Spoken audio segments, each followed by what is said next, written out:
O pacto... Não, agora deu, agora foi. O pacto de branquitude da Cida Bento. Quem já leu? Quem já ouviu falar? Já ouviu falar. A Federal vem numa pegada de falar sobre questões raciais já faz um tempo, né? Então ela já tratou do pensamento do Frantz Fanon, né?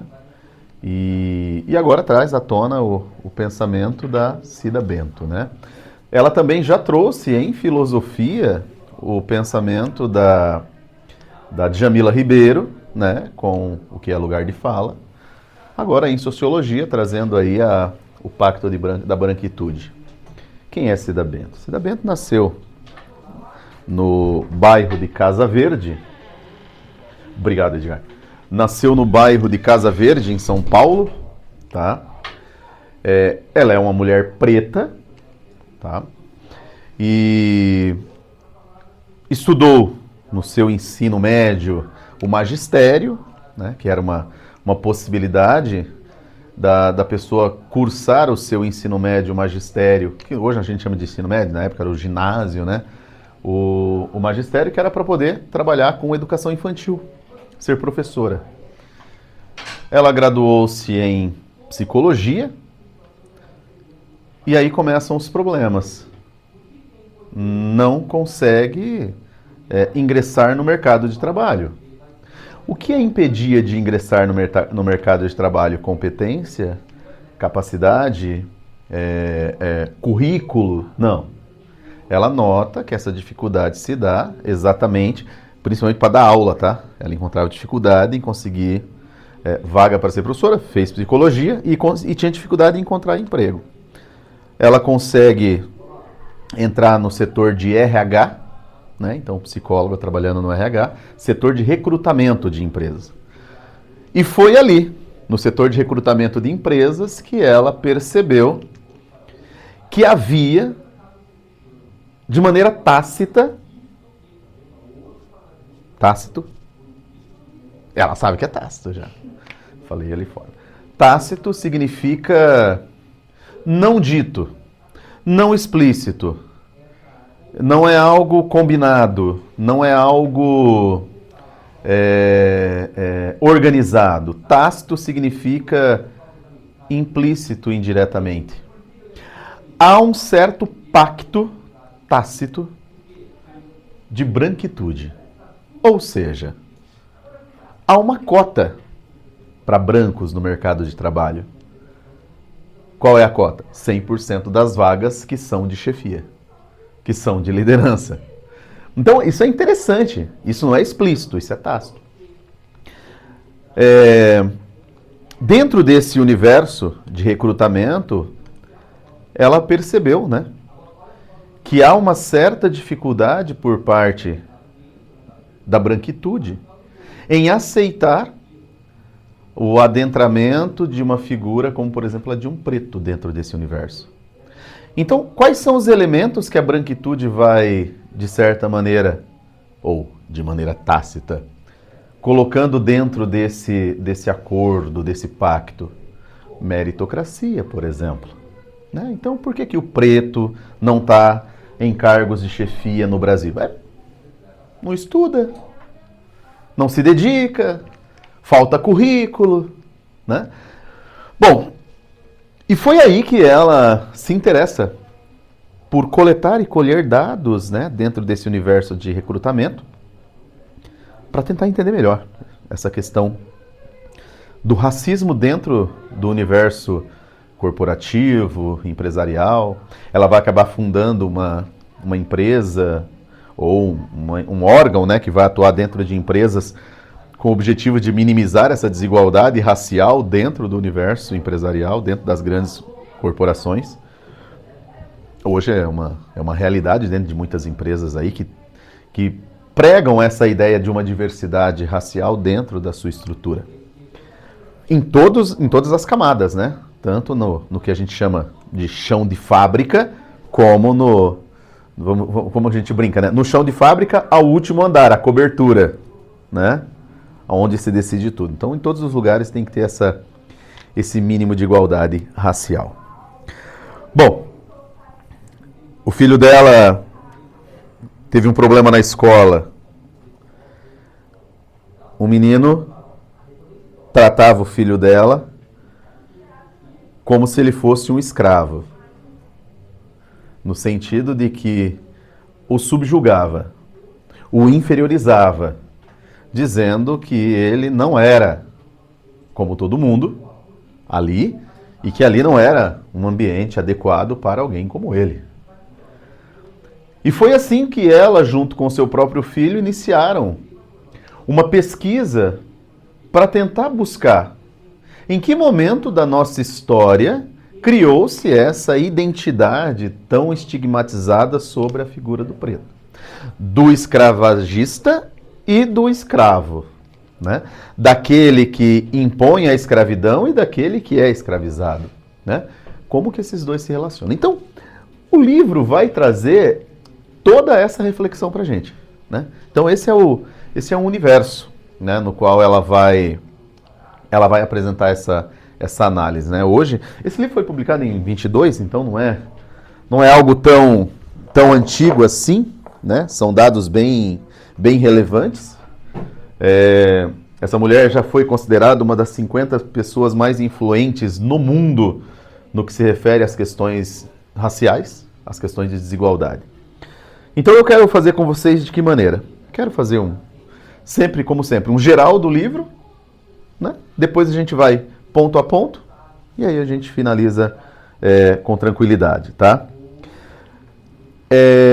O livro ele tem alguns capítulos e penso eu que para a primeira fase, a menos que você fosse fazer uma segunda fase de sociologia, a gente iria capítulo por capítulo, olhando detalhe por detalhe, mas eu acho que você tem que pegar a ideia central, os pontos principais, os conceitos gerais, e aí você consegue responder qualquer questão de primeira fase, tá? Existem alguns conceitos que são importantes, porque esse pacto, eu esqueci de falar isso, mas vou lembrar agora, esse pacto ele é um pacto narcisista. O que te lembra narcisismo? O que o narcisismo te remete? O que é uma pessoa narcísica? Egoísta? Individualista? Na verdade, o mito do Narciso todo mundo sabe, né? Ele se encanta pela sua própria beleza e mergulha nela e morre dentro dela. Então, um pacto narcisista de branquitude. E aí, o narcisista aqui já te dá uma conotação do que ela quer dizer. Não é sua culpa, sua culpa, sua culpa, sua culpa. É que existe toda uma estrutura que construiu de maneira tácita, então indireta, de certa forma, esses ideais que fazem com que a gente não perceba, mas nós estamos legitimando essa desigualdade, tá? Então, a Cida Bento, ela vai a partir de todas essas observações que eu trago para você, mostrar como funciona, por exemplo, o modus operandi dos ideais capitalistas das grandes empresas na hora de contratar alguém, né? Por que o negro ele se encontra numa condição sempre inferior? Não importa o currículo, ele pode ter um currículo melhor do que o outro, mas ele não consegue a vaga. Teve um tempo atrás que a Rede Globo fez uma novela em que, depois da abertura, sempre aparecia algumas pessoas fazendo relatos, né, de experiência. Acho que era, não sei o que lá, de mulheres. Falava sobre mulheres, enfim.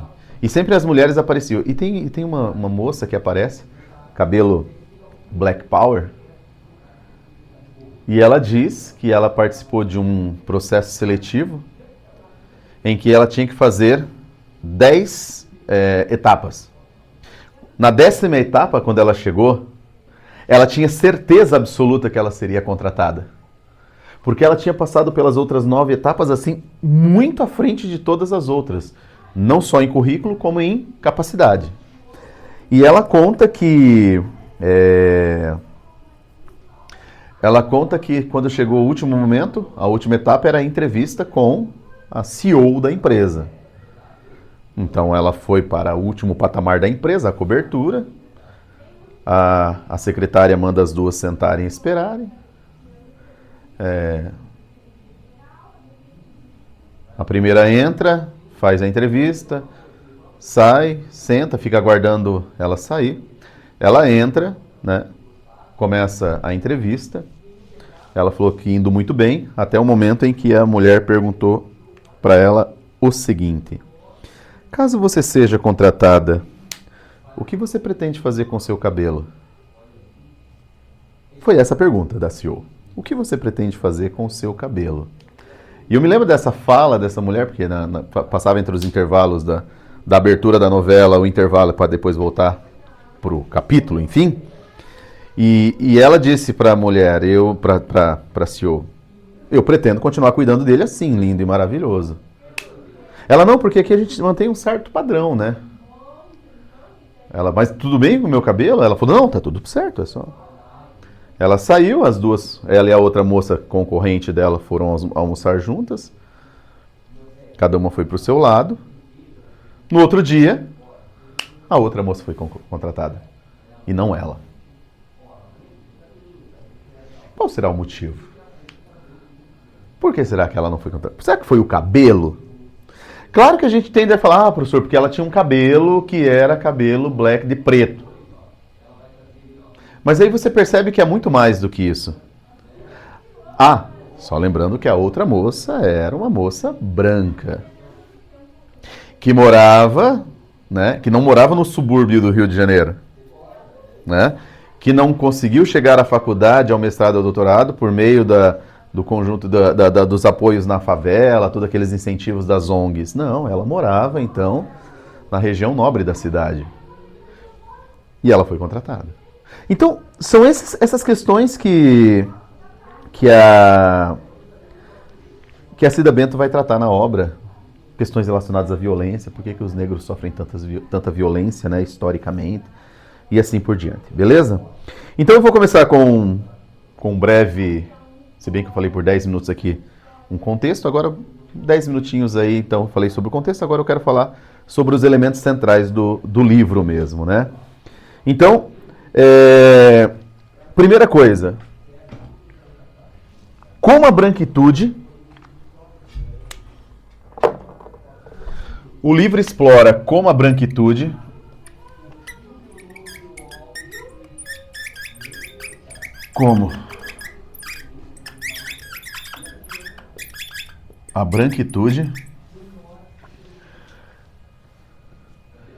se organiza. Lembrando aqui, eu não posso esquecer disso. Quando eu falo branquitude, não quero que você entenda como fenômeno, não. Eu quero que você entenda como grupo social. Tá? Então, o livro vai explorar a ideia, né, de como a branquitude se organiza para manter seus privilégios.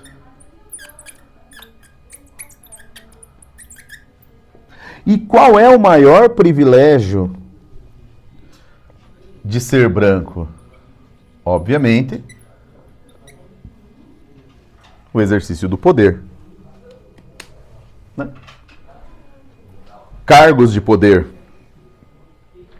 E como que esses privilégios são mantidos? O que sustenta esses privilégios? Atos de discriminação que não são explícitos. Que nome que ela dá aos atos de discriminação que não são explícitos? Pacto de branquitude. Então, o pacto de branquitude, ele vai silenciando toda a luta contra o racismo. Por quê?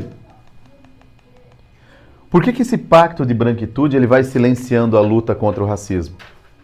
Porque ele vai defender uma tese de que não existe racismo.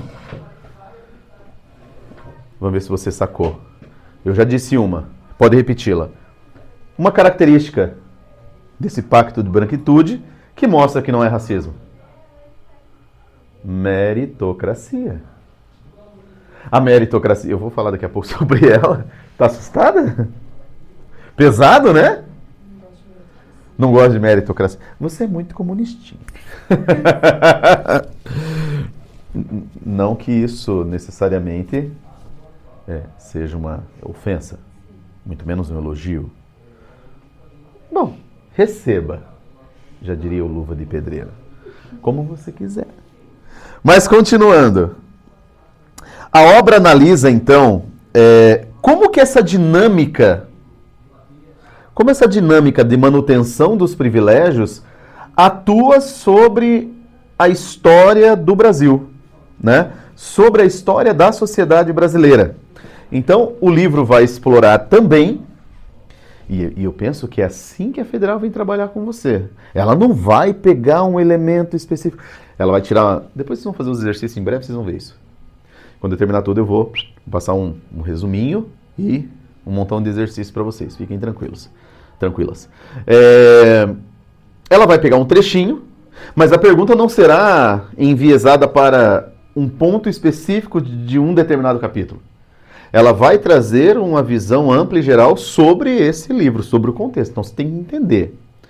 Inclusive eu vou deixar depois no material de vocês um link do YouTube onde tem a Cida falando sobre, a própria Cida Bento, divulgando o livro, explicando o livro, falando sobre o livro. Eu me lembro que quando teve aquele texto que a Federal pediu de filosofia, o negacionismo no poder, que eu disse para os alunos, existe um vídeo no YouTube da professora, escritora desse texto, divulgando esse texto, né? E quando eu trouxe, os alunos falaram, pô, muito... Claro que o vídeo dela não anula a aula, porque ela vai falar de uma forma muito mais acadêmica, mais ampla, né? Você precisa de uma visão mais básica, vamos dizer assim. É só uma questão de vestibular. Não, e diga-se de passagem que não será a questão mais difícil na minha visão, tá? Então, o que o livro vai também mostrar, né? O livro mostra, lembrando que eu estou fazendo essa breve reflexão inicial, o livro mostra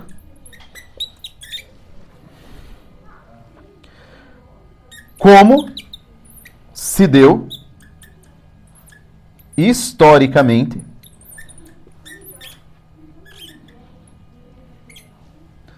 na sociedade brasileira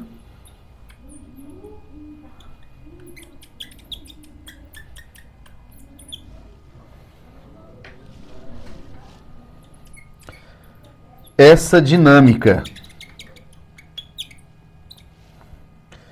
Que dinâmica? A dinâmica que vai, então, perpetuar. Então, essa dinâmica que perpetua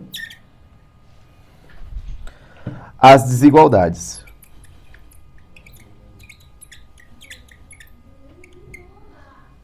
Então, o livro quer mostrar como que há essa perpetuação dessa dinâmica, né?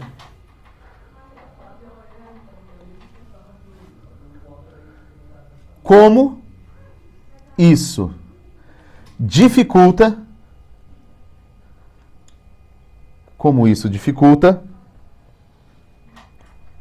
a construção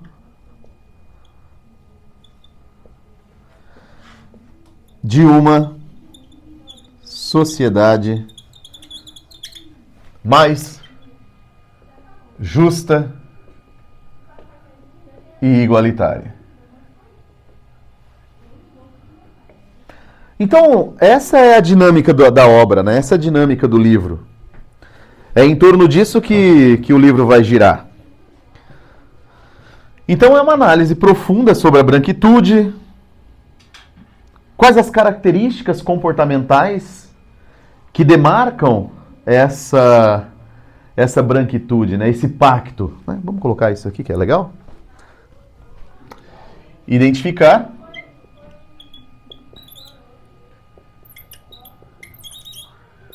quais as características comportamentais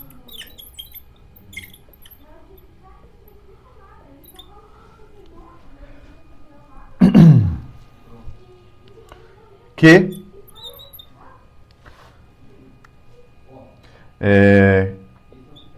classificam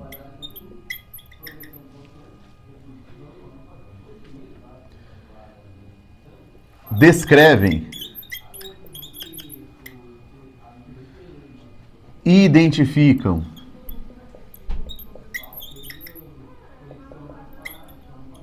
essa branquitude.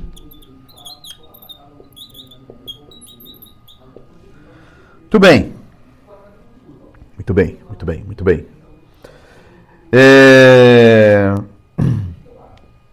Agora tem uma questão importante.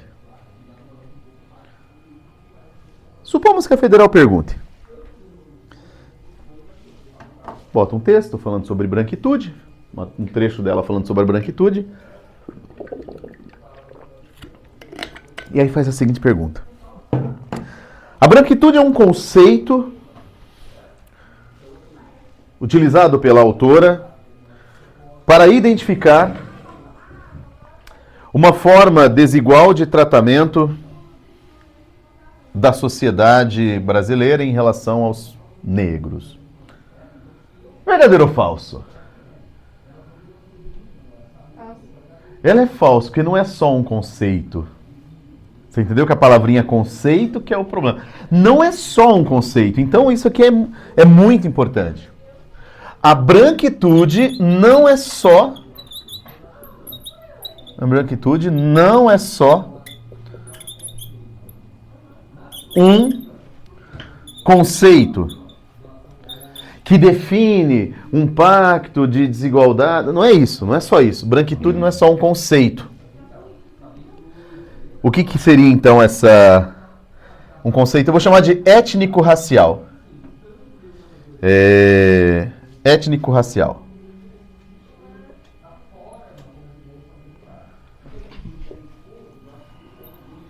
O que seria essa branquitude então?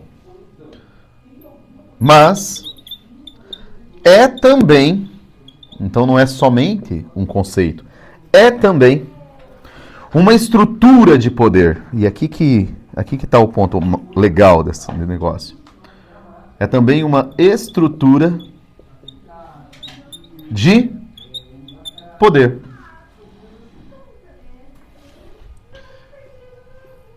Que se manifesta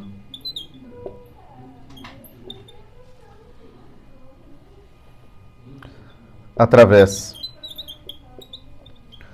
das relações sociais. Em todos os lugares. É o amiguinho do filho dela. É na hora de pegar um emprego. É na hora que você chega numa loja para você comprar. Olha que bonito. A branquitude não é só um conceito étnico. É também uma estrutura de poder. Quando a palavra estrutura é utilizada, não esqueça que é aquilo que não está visível, não é a fachada. Então, a branquitude, se é uma estrutura, é algo que está oculto necessariamente aos nossos olhos. Você não vê o concreto armado que sustenta esse prédio, muito menos a ferragem que sustenta esse prédio, muito menos as sapatas e os alicerces que sustentam esse teto. Porque tudo isso constitui a sua estrutura. Então a estrutura ela fica oculta de certa forma. E isso é muito interessante. Então a branquitude é estrutural. Só que você entende que a branquitude, por ser uma estrutura de poder, ela produz o que no final das contas? Um racismo, oriundo da estrutura. E nós chamaremos de racismo estrutural, o racismo oriundo dessa estrutura. Beleza? Eu separei o texto em 5 conceitos importantes, que depois de explicar dos 5, aí eu vou passo a passo com vocês, beleza? Então vou explicar aqui nos próximos 20 minutos os conceitos e depois a gente dá uma olhada num texto de modo geral, beleza? Então vamos lá. Conceitos importantes.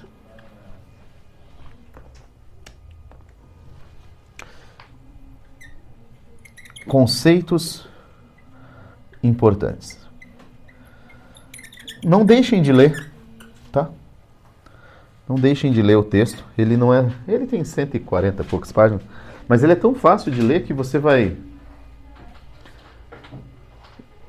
2 horinhas de praia você lê. 2 horinhas de praia, se bem que não estamos num clima bom de praia, mas 2 horinhas de praia você consegue ler. Muito bem, quais são os conceitos? Primeiro, pacto. É importante que você domine a noção de pacto. O que seria o pacto? Primeira característica do pacto, ele não é... Então, não, eu dizia para alguém ali agora, antes de iniciar, lá fora, acho que era para você. Não é que os brancos vão bater ponto na empresa às 6 da manhã, então eles chegam às 5, se reúnem numa salinha e ficam fazendo os acordos, os pactos para ferrarem os pretos às 6 da manhã. Não é isso. O pacto ele tem uma primeira característica. Ele é tácito. Palavrinha que vocês vão aprender a usar agora. O pacto ele é tácito. E ele é tácito entre pessoas brancas. Ele é tácito entre pessoas brancas. E isso aqui é muito interessante, né? Onde se manifesta esse pacto? Nas atitudes e no comportamento. E nos comportamentos desses brancos. Deixa eu apagar aqui, vou colocar aqui do ladinho aqui.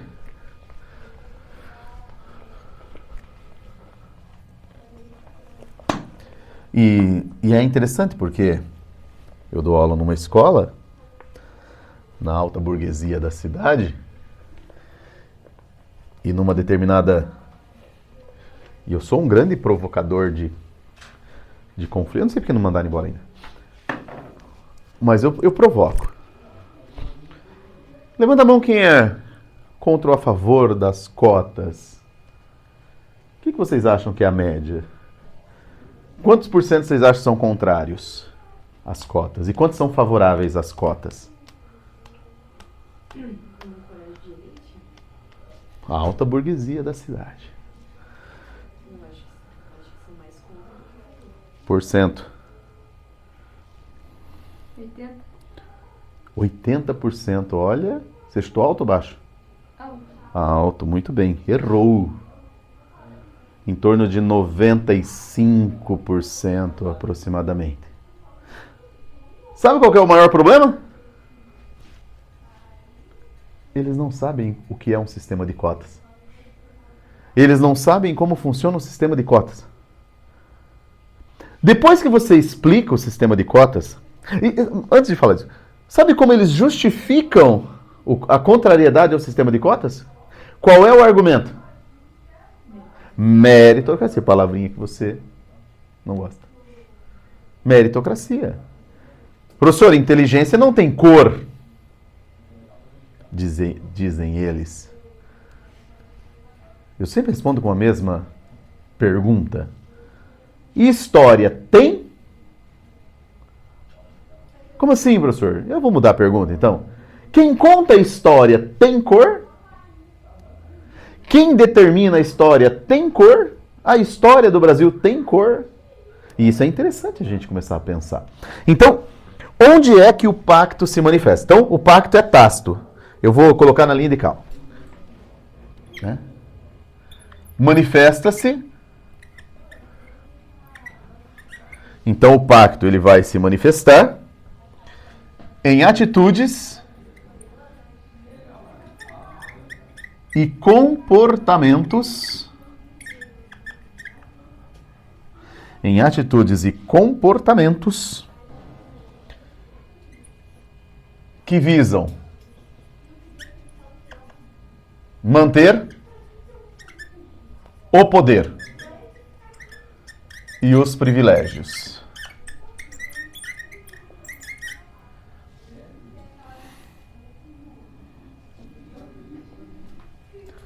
De quem? Dos brancos. Agora vem a parte principal.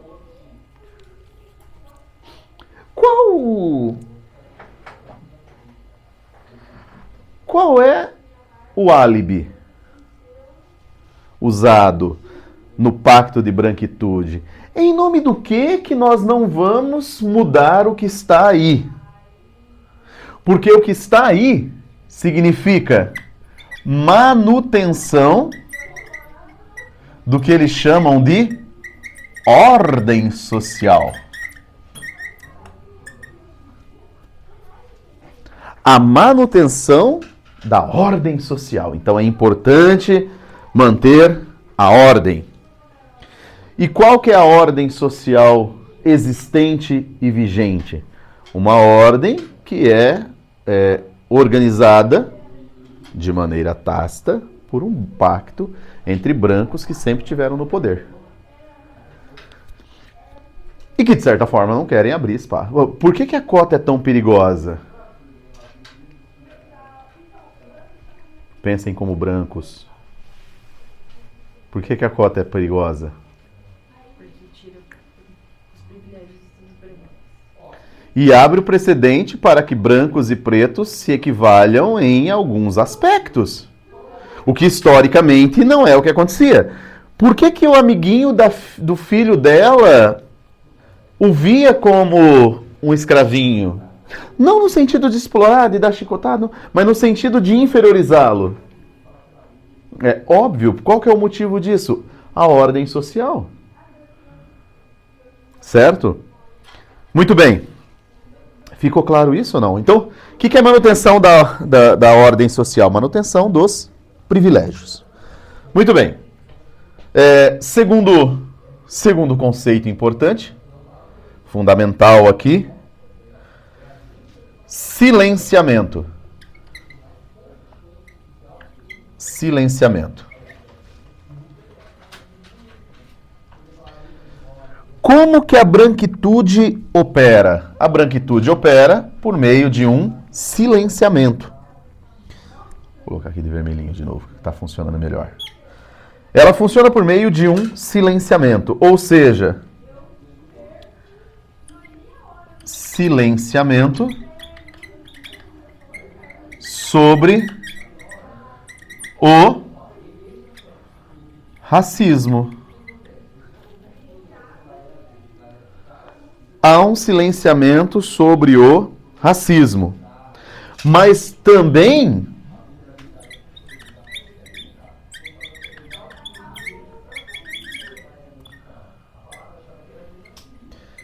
gente, era só uma piada. Não é verdade? É só uma piada. E outra pessoa que pagou o ingresso para ver o show de piadas, sabia que piada ele ia ouvir. Tá, mas é piada racista? Sim.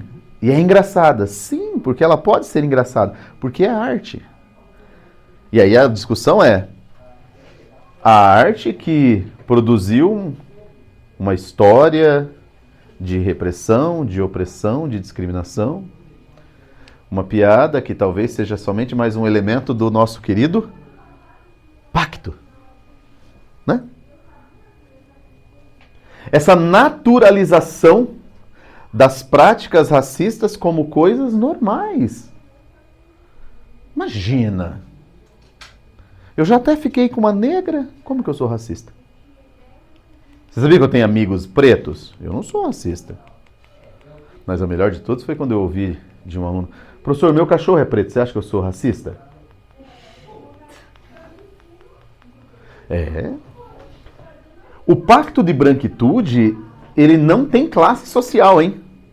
Apesar de que, se nós observarmos dados, e aí que ela traz isso de maneira muito clara, por isso que é uma tese de doutorado dela, ela deixa muito claro os dados, né? De que os cargos mais altos são ocupados por pessoas brancas, obviamente, né? Então, O silenciamento faz o quê? Naturaliza a desigualdade.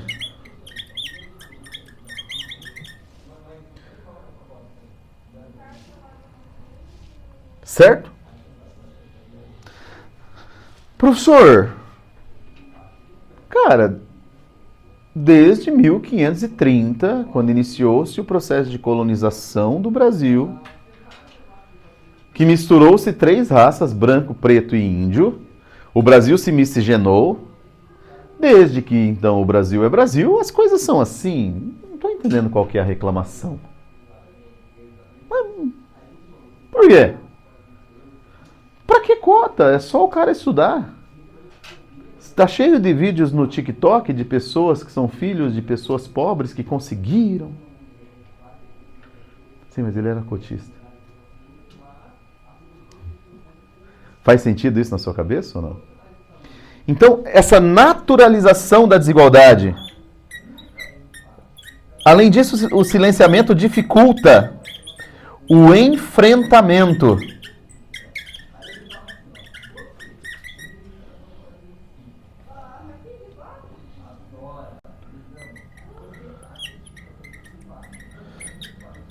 O silenciamento dificulta o enfrentamento ao racismo.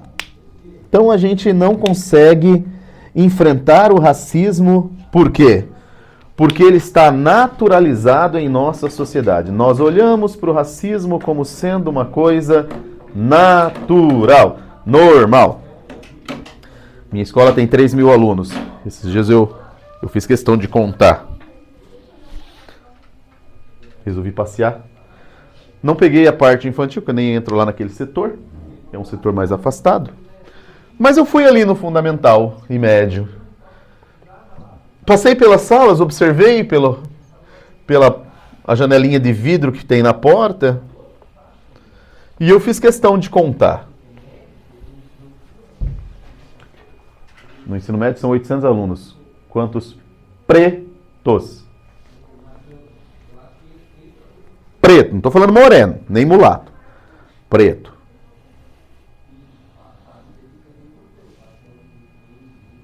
Uma. Menina, uma. No fundamental, 5. Uma, que é a irmã da outra, do médio. Um, que é um haitiano,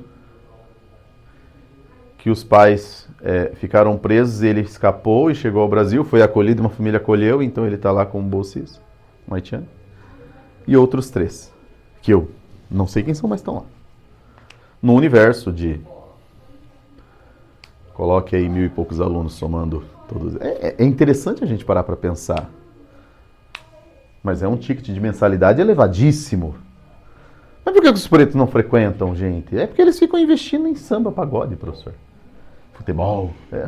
São discursos naturalizados assim mesmo. Entendeu? É a professora preta que estava com o seu crachá escrito colaboradora da instituição, colaboradora. Ela está dentro da portaria do colégio, porque estava chovendo, esperando o Uber. Uma pessoa se aproxima e diz a ela: você faz um favor para mim? O Juninho derrubou um negócio, você pode limpar ali? Você tá no seu horário de trabalho ainda? Ela falou: não, eu já encerrei, tô indo embora. Você pode chamar uma das suas colegas, então, para limpar?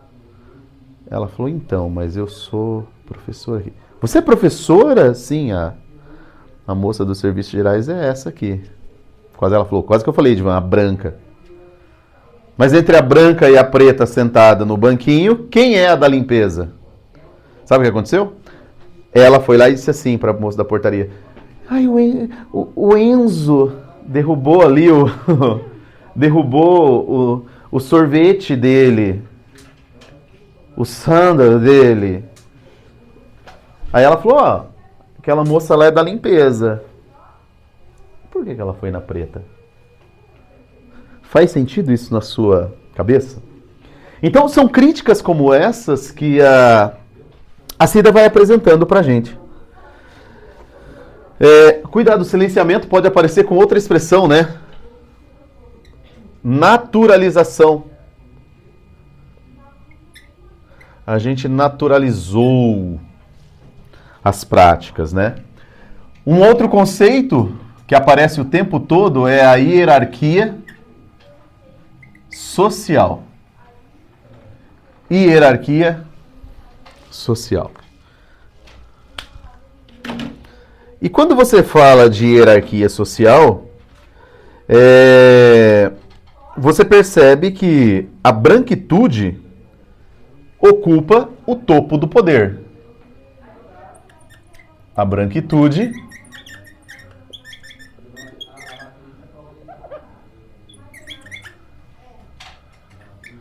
ocupa o topo do poder. Parece tudo muito óbvio, né? Mas aí você precisa ir desvendando as entrelinhas disso aqui, né? Quando eu digo para você que a branquitude ocupa esse ponto, né? Nós estamos colocando o preto na periferia, né? Então você percebe que essa hierarquia racial, os grupos raciais são colocados em posições subalternas. Os grupos raciais são colocados. Você percebeu a diferença? Um ocupa, o outro é colocado. São colocados numa posição subalterna. É interessante, né? Quando eu falo grupos raciais, há um termo, vamos ver se vocês conhecem bem desse tema. Há um termo utilizado na sociologia para tratar de minorias. Esse termo ele é utilizado para explicar exatamente quando um indivíduo possui características que o colocam dentro de uma determinada minoria. Não sei se vocês sabiam, vocês fazem parte de uma minoria. Vocês sabiam disso ou não? O que vocês são? Mulheres. Minoria não é quantidade de pessoas, tá? Minoria é a possibilidade de viver dentro de uma sociedade com o princípio de igualdade. E vocês, assim como os pretos, assim como os homossexuais, assim como os estrangeiros, assim como os pobres, vocês são minorias. Agora, se você fosse preto e pobre, agora se você for mulher, preta, pobre, homossexual, deficiente e estrangeira, então você está totalmente à margem. Então, que nome eu dou a essa condição na qual o indivíduo ocupa dentro da sociedade uma posição na qual ele tem em si elementos de diversas minorias? Interseccionalidade. Esse conceito eu vou colocar aqui, ó, para você não esquecer, onde eu coloquei grupos sociais. E eu vou colocar aqui para você não esquecer do conceito de torça para que isso aqui caia. Tem uma galera que não faz ideia do que é isso. E é um dos temas mais estudados, né? Interseccionalidade.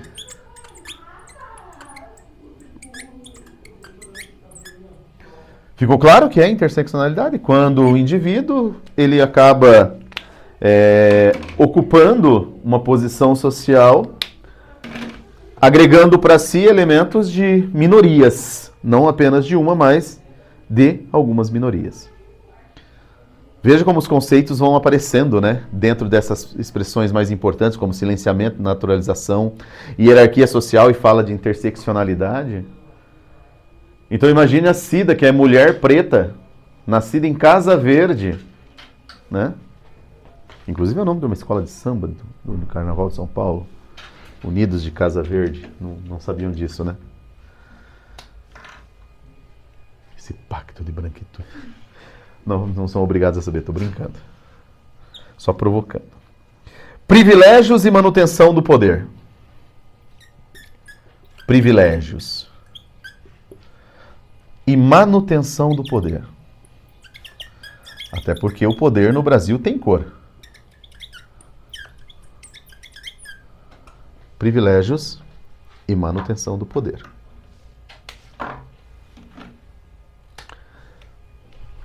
Quando a gente fala de privilégios e manutenção do poder, é obviamente que a autora vai estar demonstrando aqui que a branquitude ela tem um objetivo, a manutenção da ordem vigente. Já falei disso aqui, a manutenção da ordem social. Mais do que isso, né, ela procura garantia de privilégios sociais, econômicos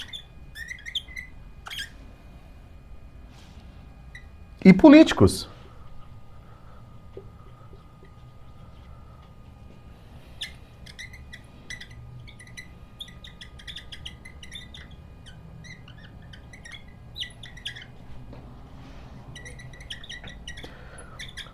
Um preto e um branco estão vindo, cada um de um lado da rua. Tudo bem? Entenderam qual é o exemplo já, né? O que é dado sempre, virou até clichê. Para que lado você vai? Um preto e um branco. Quem a polícia vai abordar? Como que a polícia faria uma abordagem, uma batida policial na frente da escola, sei lá, da Avenida do Batel? É diferente da abordagem que ele vai realizar na frente da escola lá da periferia. Por quê? Porque há uma questão de privilégio. Há uma questão de privilégio. E se aquele cara da periferia, além de ser da periferia, for preto? Aí a coisa fica mais complicada ainda. E isso não é porque a polícia é racista, é porque existe dentro da nossa estrutura social, e não é só na policial, em qualquer lugar, inclusive dentro do empresarial, um pacto de branquitude que quer manter o privilégio. Eu sou o cara que roubei, eu sou um branco, eu estou vindo lá da rua, eu vou tentar caminhar ao lado de um preto, que enquanto eles fazem a abordagem ao preto, eu estou longe. Eu não quero perder esse privilégio. Seja até para roubar, entendeu? Então, essa é a ideia. E uma outra questão importante é a desconstrução da branquitude. Desconstrução da branquitude.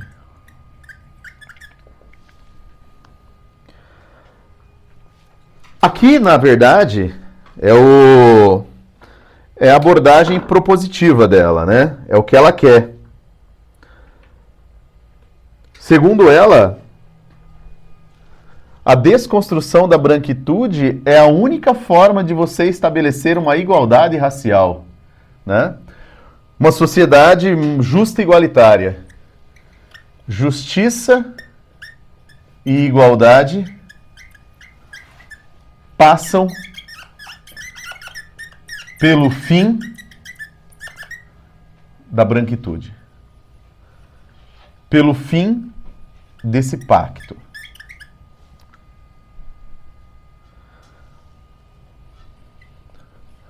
Raça e cor não são mais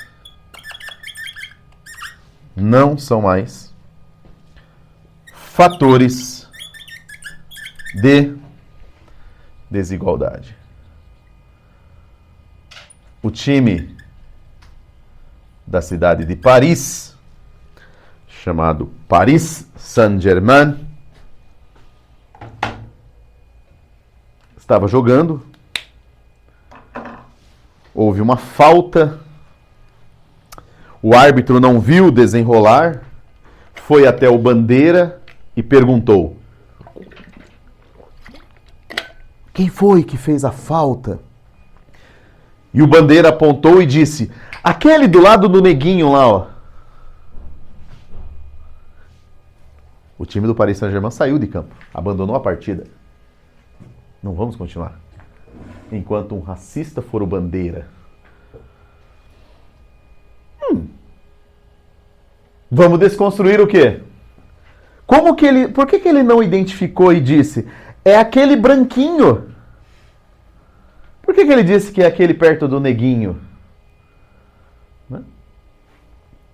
O racismo ele está no estádio de futebol, ele está na rua, ele está no mercado de trabalho. É isso que a Cida quer mostrar. Ele está em todos os lugares, porque ele é tácito. Ele é estrutural. Ele está dentro de uma base histórica construída a partir de pactos que a gente não nota, mas está implícito em nós. Na brincadeira, na piada, no apelido, e que a gente naturalizou como sendo, né, como sendo normal. Tudo bem essa parte dos conceitos aqui. Por que eu não coloquei o meritocracia? Porque eu falei dele o tempo todo e eu acredito que ele apareça em todos esses aspectos aqui. Eu penso que meritocracia é o grande álibi. É a palavra desenvolvimento para o europeu entrar na África. O que eles usavam? O desenvolvimento. Sempre a ideia de desenvolvimento. No caso do racismo, a palavra que eles usam para justificar é meritocracia. A gente está fazendo isso baseado em meritocracia. Então a reflexão aqui é sobre as consequências de uma sociedade racista. Muito bem. Agora eu queria ir par e passo com vocês. Quanto tempo eu tenho? Tenho ainda 1 hora. 1 hora não, 40 minutos. Então vamos lá. Eu queria ir com vocês aqui, passo a passo, um pouquinho sobre esse livro, falando primeiro sobre esse caráter do pacto ser um pacto narcísico. E por que ele é narcísico? Porque ele é fechado nele mesmo. Então você vai notar que é um pacto que fecha-se nele mesmo. Não há possibilidade de alguém entrar e fazer parte desse processo. Porque o narcísico é algo doentio. Então o racismo é como se fosse uma doença que atua em nós e nós não estamos percebendo, mas ela está ali, atuando. E ela é desenvolvida dentro da estrutura. Então, o livro do Fanon, né? Tem 2 que eu acho legais, né? O Cultura e Racismo e o Pele Negra, Máscaras Brancas, onde ele vai tratar exatamente dessa psicopatia patológica que se desenvolve na cabeça do colonizado, né? Que precisa falar a língua do colonizador para se sentir igual. Ele precisa ter comportamentos como o do colonizador para ele se sentir igual. Ele precisa ter gostos como o do colonizador para ele se sentir igual. E é interessante como, se a gente trouxer essa ideia para a questão racial, como a Cida está apresentando, de certa forma, esse homem que faz parte dessa branquitude, então esse branco que compactua dessa branquitude, ele de certa forma também é meio doentio. Ele está sendo, mas não percebe. Ou, se percebe, também não se sente culpado e muito menos envergonhado. Ele não se sente nem culpado e nem envergonhado. Trecho do livro dela. A vergonha não é um dos sentimentos mais comuns da branquitude. A vergonha não é um dos sentimentos mais comuns da branquitude, visto que ela se mantém firme exatamente porque a vergonha está em ser preto. A vergonha é do preto. Né? Então, é muito interessante, né? Eu já vi algumas coisas que se eu começar a falar para você... E um dia os alunos resolveram fazer um teatro de apresentação. Eu não gosto de aluno montando teatro de apresentação, exatamente porque quem que acompanhou o que está sendo produzido, né? E era a primeira série do médio, eu tinha que mostrar... Isso faz alguns anos, tá? Eles tinham que mostrar, apresentar um trabalho sobre instituições sociais. E um grupo, que ficou com a instituição família, resolveu fazer um teatro. Teatro da família. E eles, para mostrar que família é muito mais do que mãe, pai e filhos, eles resolveram colocar um exemplo que o amiguinho trouxe. Que tinha a Geraldinha. A Geraldinha era a moça que trabalhava com eles desde sempre. Foi minha babá e ela é da família. Ela passa, lava, cozinha. Geraldinha é da família, viaja com a gente. E na encenação, a Geraldinha foi encenada como? Como uma mulher preta. Detalhe, a família é uma família de loiros altos, de olhos azuis, que até aí tudo bem. E a Geraldinha tem a minha cor. Mas a moça que encenou fez o quê? Adivinha? Vai, diga. Diga o que ela fez. Hã? Pintou o seu rosto de preto. E aí eu pergunto, quando eu fui dizer para eles que não, eles não entenderam, professor, mas por quê? Qual que é o problema? A gente ama a Geraldinha. Faz sentido na cabeça de vocês ou não? Então, a vergonha não é deles, a vergonha é do outro. Eles não ficaram nem um pouco envergonhados, nem... No fundo, eles nem entenderam o porquê de eu não ter admitido e aceitado, enfim. Eles não entenderam, mas por quê? Né? Já ouviram falar de blackface? Tem o livro da Solitária, que é uma música que eu já ouvi falar. É bem assim. A pessoa vai num trote de terceirão, vestido de saci, pinta a cara de preto e o lábio de vermelho. E aí você começa a perceber que não... E quando você vai explicar para a pessoa o que está acontecendo, ela não entende o que está acontecendo. Do que você está falando? E isso acontece onde? Em todos os lugares. Eu não estou falando de um lugar, estou falando de todos os lugares. Um dos exemplos que eu dei aqui é da periferia. Aconteceu numa escola de periferia. Exatamente uma escola de periferia. Então, o racismo não tem classe social.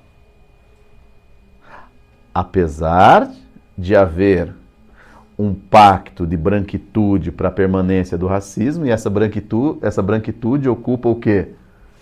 O topo do poder. E isso são dados, né? Ela apresenta isso. Muito bem. Então,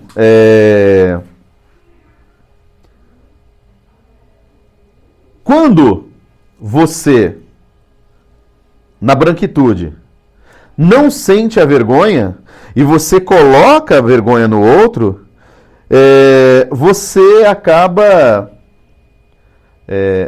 não entendendo que todos os privilégios obtidos é uma questão de raça.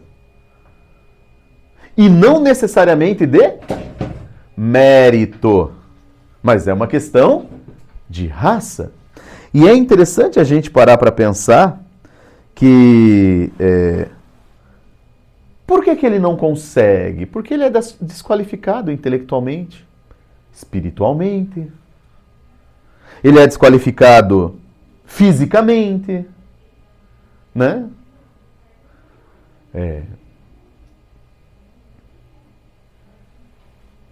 Tudo que eu estou dizendo é muito real, tá? É dolorido, sim, e doloroso, porque eu ocupava um cargo de gestão e um menino me procura um preto nordestino, riquíssimo. Me procura aos prantos, no auge dos seus 15 anos de idade, dizendo que ele estava sentindo uma dor. E eu disse, onde? Ele falou, tudo. Porque duas moças disseram que até o cheiro dele incomodava. E ele diz, mas o que mais incomoda além do meu cheiro? Eu posso trocar o perfume? Brincando. E elas disseram, não, você não entende, é que você é muito diferente de nós.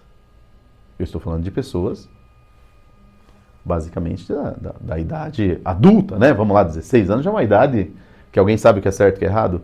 E quando eu chamo as moças para conversar, elas querem naturalizar, mas professor, é muito diferente mesmo. Entende? É verdade. Você já viu? Você já... Tentando justificar. Aí eu disse, mas ele tá...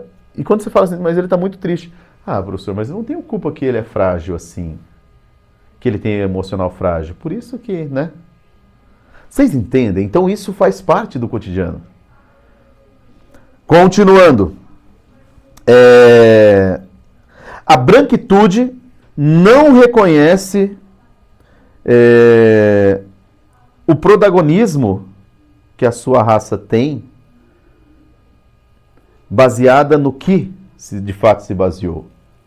Ou seja, foi baseado em que a branquitude conseguiu chegar ao topo do poder? Baseado sobre um dos mais vergonhosos, isso é a Cida dizendo, um dos mais vergonhosos episódios da história da humanidade. Racismo. A branquitude faz o seu pacto e mantém-se no poder, chega ao poder e mantém-se nele por meio do racismo. Lembrando que o racismo não é... Não que ele não seja. Ele até pode vir aparecendo para nós de forma explícita, velada, mas hoje o racismo ele é estrutural, né? Então ele se apresenta de maneira mais sofisticada, na piadinha, na brincadeira, né? Tácito. Adoro essa palavra agora. E o legal é que a Cida Bento, o que ela escreve, ela viveu. Esse é o ponto, né? Inclusive ela tem um momento que ela diz assim, é importante demonstrar que esse passado foi deixado em branco. Ela usa o em branco ainda de uma maneira diferente. O passado foi deixado em branco. O que significa deixar um passado em branco, né? É perceber que, até hoje, a relação entre negros e brancos no mercado de trabalho é resultado da relação entre negros e brancos no mercado de trabalho desde a origem da nossa sociedade. Então, as relações de trabalho atuais, se quiser anotar essa frase é importante, as relações de trabalho atuais são frutos ou continuidade das relações de trabalho presentes na história da formação da nossa sociedade.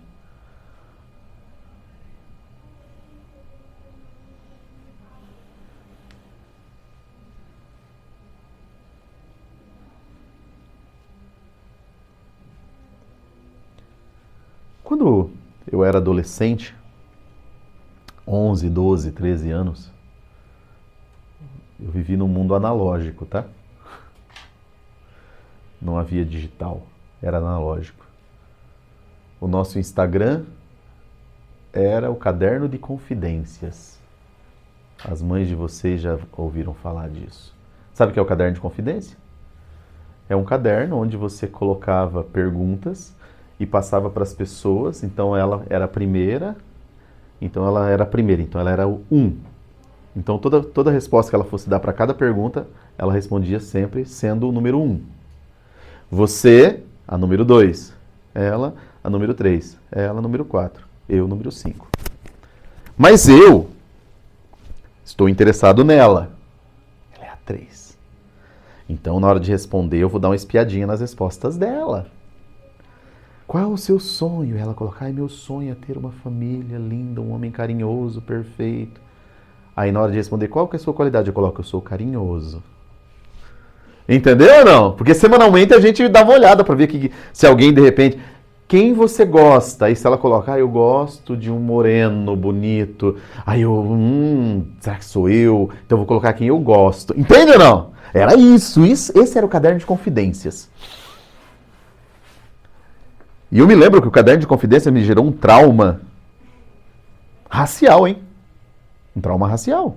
Porque eu sou moreninho. Hoje eu sou desbotado. Mas sou moreno, meu pai é negão. E eu morava no Mato Grosso do Sul, então o sol queimava e eu era ainda mais moreno do que eu sou. E eu me lembro da pergunta, qual o homem ideal para você? E aquilo me gerou trauma, porque o homem ideal era descrito como loiro, alto, de olhos claros. E eu olhava no espelho, eu era moreno, baixo, de olho castanho. Eu era o inverso da beleza. Eu era o inverso do ideal de beleza.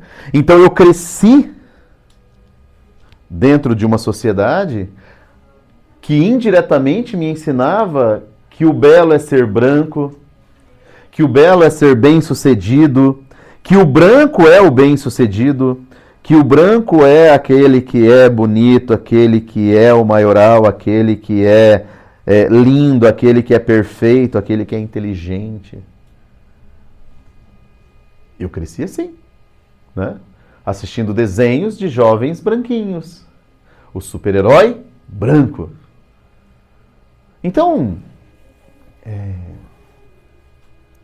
o que isso gera, o que isso vai impactar dentro da cabeça de um rapaz preto? Talvez esse impacto, né, de eu achar que, eu sou sempre inferior, mas pior do que isso vai legitimar a desigualdade dentro de uma empresa na hora de contratar alguém. Por quê? Inconscientemente, implicitamente, está na minha cabeça de forma tácita que o belo é o loiro, o alto de olhos azuis. E isso eu não percebo, mas está aqui dentro. De maneira inconsciente. Tudo bem? Então, é importante que a gente entenda que a branquitude estando no poder, ela não abrirá espaço para uma concorrência. Esse é o pacto de branquitude. Volto a dizer, não é 5 da manhã eles se reunindo na empresa. O pacto ele é tácito. Para que nós vamos abrir esse espaço, né? Para quê? Por isso que é assustador o sistema de cotas. É muito assustador para a branquitude. Cara, se esses caras forem bons mesmo, nós vamos ter que criar outra forma de impedir. E olha só o que ela vai dizer. O branco no poder, ou a brancura no poder, não abre mão de nenhum espaço. Não faz concessão nenhuma, de nenhuma parte. Considera aquele espaço como seu. E principalmente o espaço de maior poder, prestígio e valor. Seja ele simbólico, seja ele econômico. Então você não abre concorrência. Por isso que é um pacto narcisista. Porque você não é capaz de se enxergar diferente. Eu preciso ser o branco, poderoso, bem-sucedido. Lembra da aula que eu falei para vocês? O que você prefere? Ser feliz ou ser rico? Ser rico, porque felicidade você compra. Essa é a ideia. Né? Você prefere o homem carinhoso, fiel, honesto, justo, trabalhador, mais pobre, ou você prefere o homem rico?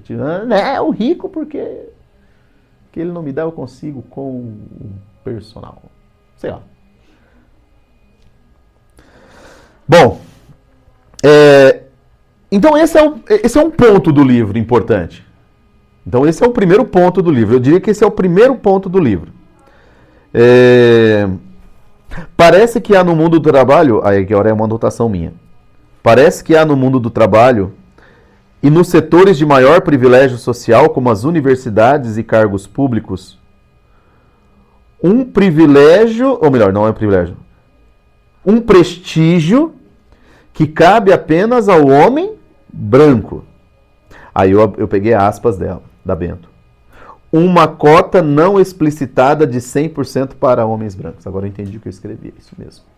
Né? Então, quando eu pego espaços no mercado de trabalho, setores de maior privilégio social, seja ele como universidades, sejam espaços públicos, sejam cargos privados, cargos públicos, me parece que existe um privilégio que é só do branco, e é o que ela chamou de cota não explicitada de 100% para brancos. Então, aspas delas cotas não explicitadas 100% para branco.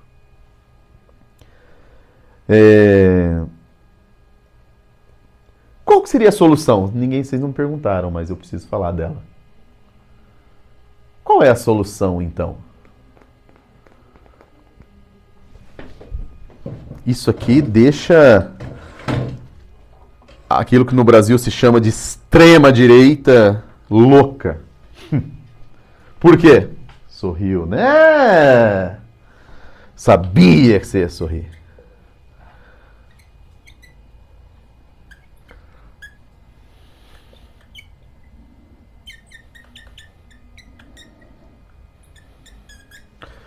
Políticas afirmativas. Agora sim, agora eu preciso que vocês me respondam. O que são políticas afirmativas? O que você entende por política afirmativa, né? O que seria uma política afirmativa?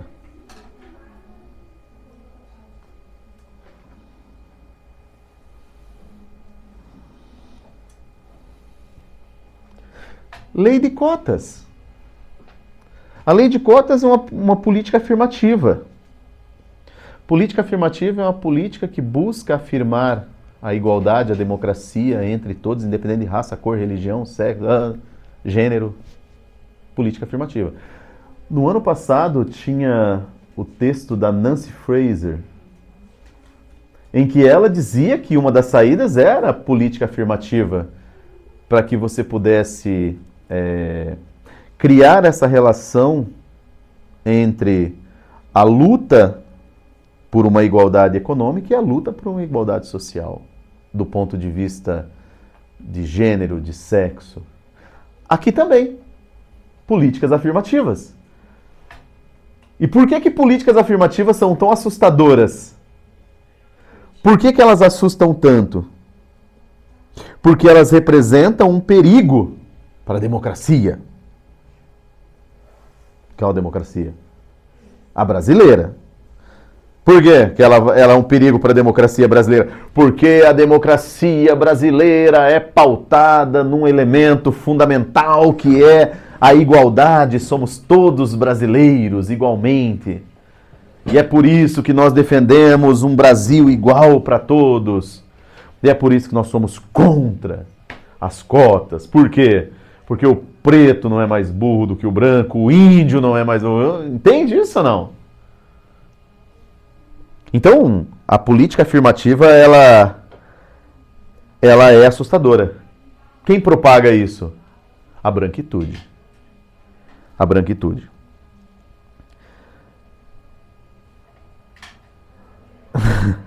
Tem um trecho que ela diz assim: a branquitude sempre viveu de cotas. Ué, a branquitude sempre viveu de cotas. Qual foi a primeira lei da história do Brasil oriunda de uma política afirmativa? A primeira lei da história do Brasil a incluir um negro depois da Lei Áurea, de preferência então agora. Ficou mais fácil, mais clara. Hã? Não, senhora. Você vai se assustar quando eu disser para você. No dia 13 de maio de 1888, a princesa Isabel assinou a Lei Áurea. Quando foi que surgiu a primeira lei depois da Lei Áurea? Porque a Lei Áurea libertou o escravo, mas não incluiu o preto na sociedade. Qual foi a primeira lei de política afirmativa de inclusão de um preto na sociedade, ocupando uma função equivalente à de um branco? Pasmem. Lei de cotas. A lei de cotas é a primeira lei do Brasil a incluir o negro numa questão de igualdade com o branco, dentro da universidade, por exemplo. Por isso que ela é assustadora. Para essa democracia que sempre foi meritocrática. Mas a meritocracia que o branco tem, segundo a Bento, é ocupar 100% das vagas. Por quê? Porque é mérito deles, ora. Que culpa eu tenho, professor, que o Brasil foi escravocrata? Eu sou branco, eu não tenho culpa. São discursos assim que a gente acaba identificando. Ela vai dizer, se houve alguma coisa dos brancos falando sobre as suas cotas de brancos, de privilegiados, não, o silêncio paira. Mesmo das áreas mais progressistas da branquitude, eles permanecem em silêncio. Então, inclusive eu coloquei ali o silêncio, né, como uma característica. É esse silêncio aqui da branquitude, que se cala diante desse privilégio que eles tiveram da cota 100%. Tá?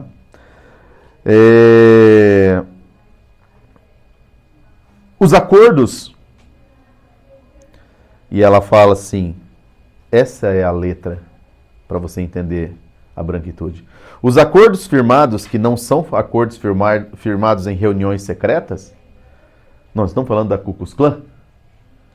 Não, não é isso, não é uma seita, sociedade que produz a branquitude, não. Esses acordos, eles são produzidos no silêncio estrutural. Na manutenção da estrutura, da ordem, inclusive foi um dos elementos que eu coloquei, foi ordem social. Né? A manutenção da ordem é fundamental. Cada um ocupa o seu lugar. Então, a branquitude silencia-se diante da escravidão histórica e não se vê culpada. Vocês se sentem culpados pela escravidão? Será que se eu perguntar para a branquitude, eles se sentem culpados pela escravidão? Eles se sentem responsáveis?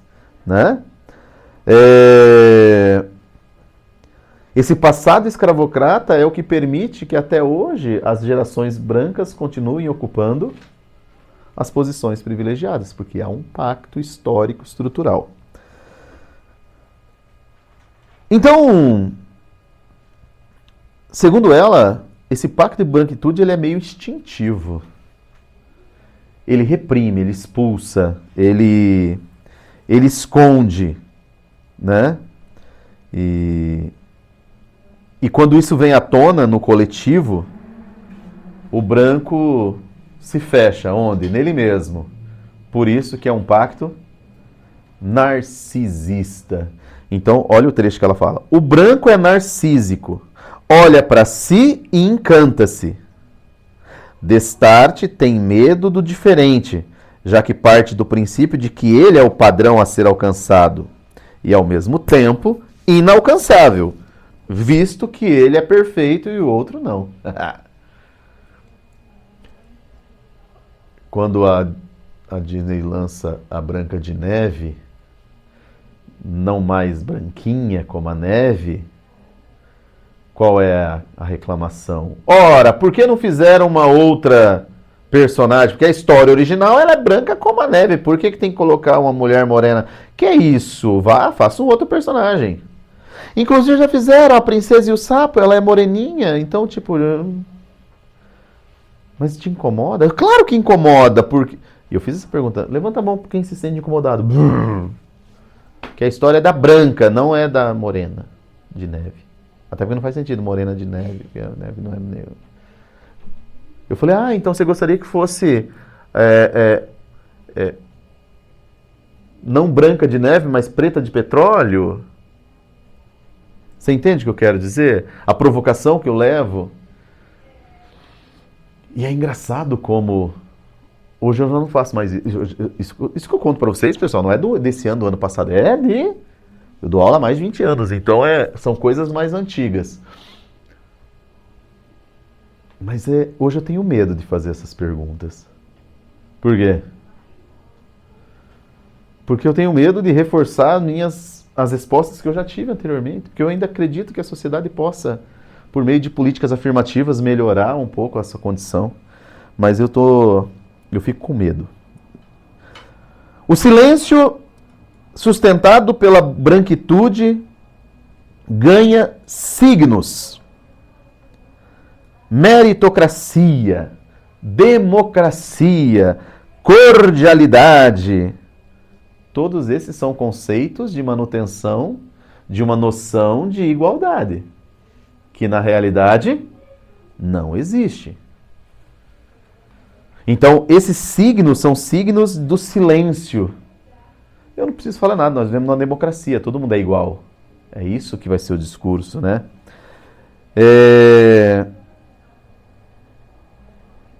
As estruturas sociais gritam, mas toda vez que eles gritam, eles são calados de cima para baixo. Eu acho que eu sou o único ser humano que eu conheço. Não, eu acho não. Dos que eu conheço, eu sou o único que dedica horas da sua vida acompanhando tudo o que acontece dentro do Senado Federal e do Congresso Nacional. Juro para você, eu passo horas acompanhando a TV Senado e a TV Congresso. TV Câmara. Horas eu fico ouvindo. Eu conheço todos os debates que eles fazem lá dentro. Minha mulher às vezes diz, minha noiva às vezes diz assim para mim: cara, você é um doente. Como você suporta isso? Eu tô aqui há 1 minuto ouvindo, desliga essa merda, eu não aguento mais. E eu fico vendo ali, e a última discussão deles é que o ministro da Fazenda, o Haddad, junto ao governo Lula, quer implementar ali um imposto IOF, que vai afetar diretamente grandes fortunas, grandes bancos, grandes rendas, e o Congresso vetou, mas o Congresso não tem legitimidade para vetar, segundo a Constituição, então o governo entrou no Supremo, e com certeza o Supremo vai validar o governo, porque é inconstitucional o veto quando se trata de IOF. E aí a gente começa a perceber, né, como políticas afirmativas são perigosas. Que dificuldade para a gente isentar pessoas que ganham até 5 mil do imposto de renda. Por que é tão difícil assim? Porque se você isenta um cara que ganha até 5 mil, você vai ter que aumentar de alguém que ganha mais do que 5 mil. Você entende isso? Então, não pode. Porque a cor de quem ganha mais do que 5 mil é branca. Eu estou fazendo uma análise a partir do texto dela, tá? Muito bem. Muito bem. Então, conceitos como meritocracia, cordialidade é uma expressão compreendida por vocês? Sérgio Buarque de Holanda, cordialidade? Beleza. Ideal de embranquecimento, enfim. Então, a Bento vai dizer o seguinte: há um sistema preparado, azeitado, né, que é estruturado para que ele não sofra nenhuma alteração. Então, todo mundo que encosta nele desliza, não consegue segurar. Você não consegue pegar e mudar, mexer, porque ele está azeitado. É uma estrutura preparada para você escorregar. É como se eu dissesse para você subir no pau de sebo, usando o período junino, que talvez, nem sei se vocês sabem o que é um pau de sebo numa festa junina. Sabe o que é isso ou não? Não existe mais isso hoje em dia. Você pega uma árvore, você descasca a árvore, então ela fica só com o tronco liso, e aí você passa sebo. Sebo é gordura. E aí a pessoa tem um prêmio, lá em cima a pessoa tem que subir, agarrar ali e subir. Eu passei a minha infância inteira no interior e nunca vi ninguém subir no pau de sebo. Por quê? Porque não tem liga, você não consegue segurar. Eu me lembro dos meninos, né, que rolavam no chão para se encher de areia, para dar o atrito. Nunca vi conseguir subir, enfim. Mas é o que ela está dizendo, a estrutura é como se fosse um pau de sebo, ela é azeitada para você não conseguir mexer. Continuando aqui, então. Tem ainda tempo. Então ela vai dizer que essa estrutura do Pacto de Branquitude, ela se inscreve na subjetividade do indivíduo. A palavra subjetividade, ela é usada para descrever a sua intimidade racional. Subjetividade é o seu eu interior. É o seu íntimo. Então esse pacto, ele penetra no seu íntimo. De tal maneira que você não percebe, porque ele penetra no inconsciente. E você reproduz práticas de forma inconsciente. E por isso que você normaliza essas práticas. Né? Por isso que esse livro, ele é, de certa forma, um desconforto. Porque ele vem alertar, ele vem denunciar, ele vem revelar e ele vem desvelar por meio de números.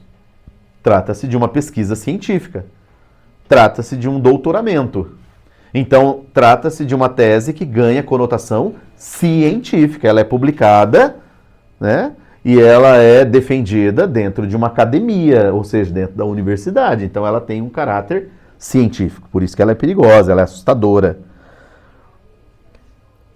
Anota essa frase dela que eu coloquei, pedir para os alunos anotarem. A branquitude é um lugar de poder.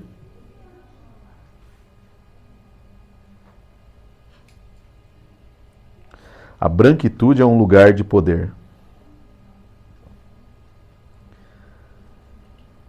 Que visa garantir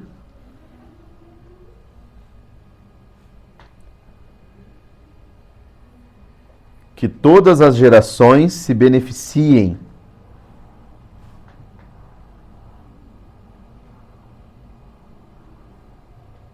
de todos os privilégios.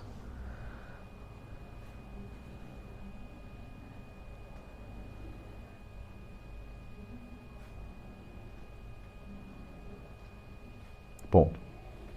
Para isso é preciso apenas uma senha. Qual é a senha que te permite gozar de tudo isso? Ser branco. A brancura é a senha para você gozar dos privilégios, né?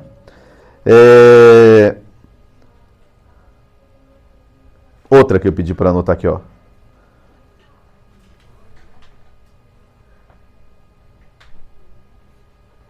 A branquitude é uma sociedade... Nossa, isso aqui é pesado, hein? Estejam prontas. A branquitude é uma sociedade que se alimenta do lucro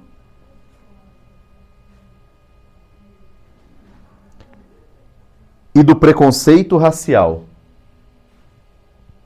Do lucro e do preconceito racial. Vendido como liberalismo meritocrático. Vendido como liberalismo meritocrático. Olha que lindo, feche aspas, ponto. Olha que lindo isso. A branquitude é uma sociedade que se alimenta do lucro e do preconceito racial vendido pelo liberalismo meritocrático. A que preço nós consumimos isso, né, enquanto sociedade? Então você percebe que há uma interseccionalidade também na branquitude. Ora, a branquitude também vai carregar consigo sexismo, racismo. Claro, o carro-chefe é o racismo, né? É o dogão do Edivan. Além de dogão, o que eu vendo também? Eu vendo esfirra, eu vendo coxinha. Então a branquitude, ela tem o racismo como sendo o seu carro-chefe, mas ela carrega componentes de sexismo, de xenofobia, de autoritarismo, né? E tudo isso, de certa maneira, é controlado. E o controle que se dá, e aí que entra um filósofo maravilhoso chamado Michel Foucault, que ele vai dizer que é aí que entra uma coisa chamada biopoder. É o poder que se estabelece sobre os corpos, sobre os comportamentos, sobre as posturas, né? Por que vocês se sentam assim, meninas? Por quê? Em dias quentes, as senhoritas também estariam assim. Porque desde pequenininha, se você sentasse como eu, o que iam dizer pra você? Fecha a perna, menina. Coisa feia, menina sentando de perna aberta. Coisa horrível. Então você cruza a perninha. Você percebe que você fica cruzando a perna sentado ou não? Não. Por quê?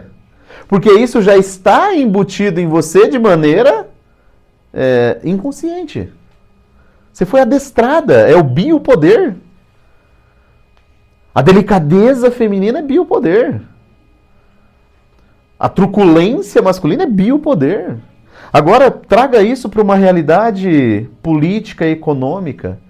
É esse biopoder de que nós estamos falando, né? É a ideia do antinegro. É a ideia da naturalização do genocídio do negro no Brasil. A população brasileira, ela sofre um genocídio e a gente não faz nada porque é normal. O preto morre. Era só mais um Silva. Conhece esse rap ou não? Depois você escuta o rap do Silva. Ele era funkeiro, mas era pai de família. Jogava o seu futebol. Era um pai exemplar. Um amigo legal. Mas um dia foi morto. Mas quem que é o Silva? Era só mais um Silva. Tipo, faz parte, né? Mora na favela. Vai acabar acontecendo mesmo.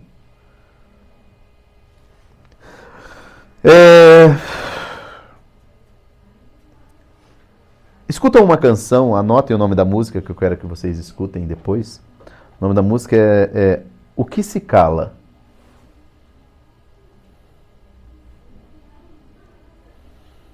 O Que Se Cala é o nome da música.